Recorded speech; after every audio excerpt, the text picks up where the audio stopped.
오늘은 아프리카 대륙의 심장부에서 시작된 위대한 왕국, 쿠시 왕국에 대해 더 깊이 탐험해 보겠습니다. 쿠시는 단순한 고대 왕국이 아니에요. 이 왕국은 천년이 넘는 시간 동안 지속되며 독창적인 문화와 기술, 그리고 강력한 군사력으로 고대 세계에서 빛나는 존재감을 드러냈습니다. 특히 이집트를 정복하며 세계에 자신의 이름을 알렸던 전설적인 왕국입니다. 자, 이제 쿠시의 숨겨진 이야기들을 하나씩 살펴볼까요? 풍요로운 나일강의 축복. 쿠시 왕국의 역사는 나일강의 은혜에서 시작됩니다. 나일강은 오늘날에도 아프리카 대륙의 생명의 젖줄로 불리죠.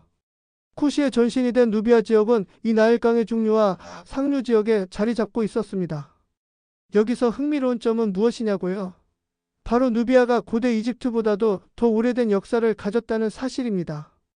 고고학자들은 누비아 지역에서 기원전 4000년경부터 사람들이 거주하며 농경과 목축을 시작했다는 것을 밝혀냈어요. 그리고 이곳은 단순한 농업 중심지가 아니었습니다.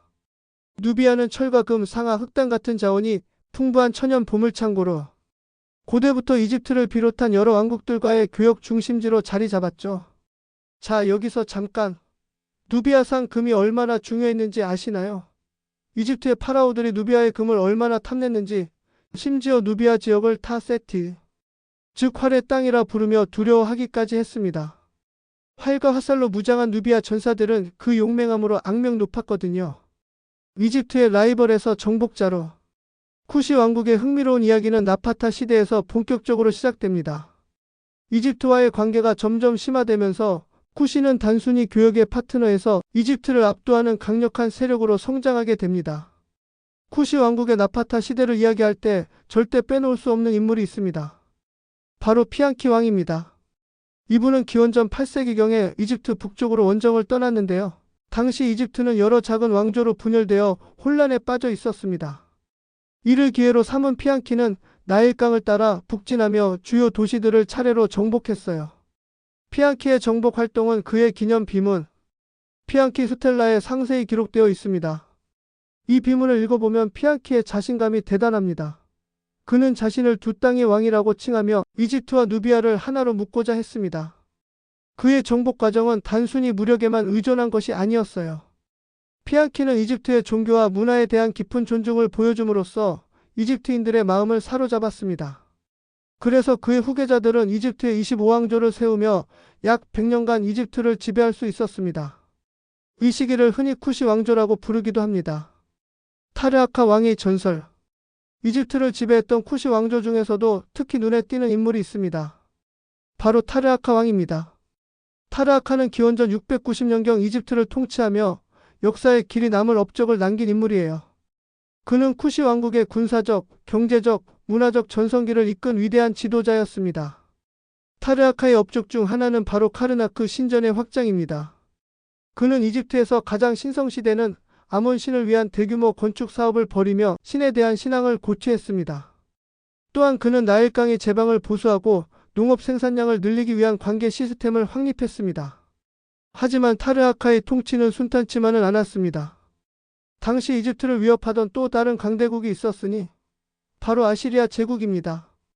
아시리아는 막강한 군사력을 바탕으로 이집트를 침략했고 결국 타르아카는 북쪽 지역을 잃게 됩니다. 하지만 쿠시 왕국의 정신은 결코 꺾이지 않았습니다. 타르아카의 유산은 오늘날에도 그의 이름과 업적을 통해 기억되고 있습니다. 철기 문명과 쿠시의 황금기. 이집트를 떠난 쿠시 왕국은 기원전 6세기경 수도를 메로에로 옮기며 새로운 황금기를 맞이합니다.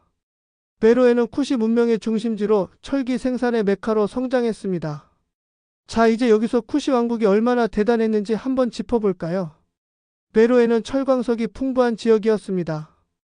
쿠시는 이 자원을 적극적으로 활용해 철제 무기와 농기구를 대량으로 생산했어요. 이를 통해 군사력을 강화하고 농업 생산성을 높일 수 있었죠. 이 철기 기술은 쿠시를 아프리카 대륙뿐 아니라 지중해와 인도양 교역망까지 연결하는 강력한 경제 중심지로 만들어 주었습니다. 또 하나의 독특한 점은 바로 메로의 문자입니다. 이 문자는 아직 완전히 해독되지는 않았지만 쿠시인들이 독자적인 언어와 문화를 가졌음을 보여주는 중요한 증거입니다. 메로의 문자는 이집트의 상형 문자와는 완전히 다른 체계를 가지고 있었어요. 쿠시인들은 이 문자를 사용해 자신들만의 역사를 기록하고 종교적, 행정적인 문서를 작성했습니다. 메로의 시대의 또 다른 상징은 바로 메로의 피라미드입니다. 이 피라미드는 이집트의 피라미드와는 다른 독특한 스타일을 가지고 있었는데요. 크기는 더 작지만 훨씬 날렵한 형태를 띠고 있었습니다. 약 200개 이상의 피라미드가 왕족과 귀족들의 무덤으로 사용되었으며 그 안에는 정교한 장식과 부장품들이 남겨져 있습니다. 쿠시 왕국의 몰락. 쿠시 왕국은 기원 후 4세기경 아수르 왕국의 침략으로 역사에서 사라지게 됩니다. 하지만 쿠시의 유산은 오늘날까지도 강렬하게 남아 있습니다. 유네스코 세계문화유산으로 지정된 메로의 피라미드와 나파타 유적은 쿠시 문명의 찬란했던 역사를 증언하고 있습니다. 쿠시 왕국은 단순히 고대 역사를 넘어 오늘날 우리에게 중요한 메시지를 전합니다. 아프리카 대륙은 항상 독창적이고 강력한 문명을 가졌음을, 그리고 그들의 문화와 기술이 세계사에서 빛나는 유산임을 보여줍니다. 쿠시 이야기는 우리에게 자긍심과 영감을 줍니다. 이 위대한 문명을 꼭 기억하고 후대에도 알리는 것이 우리의 몫이 아닐까요?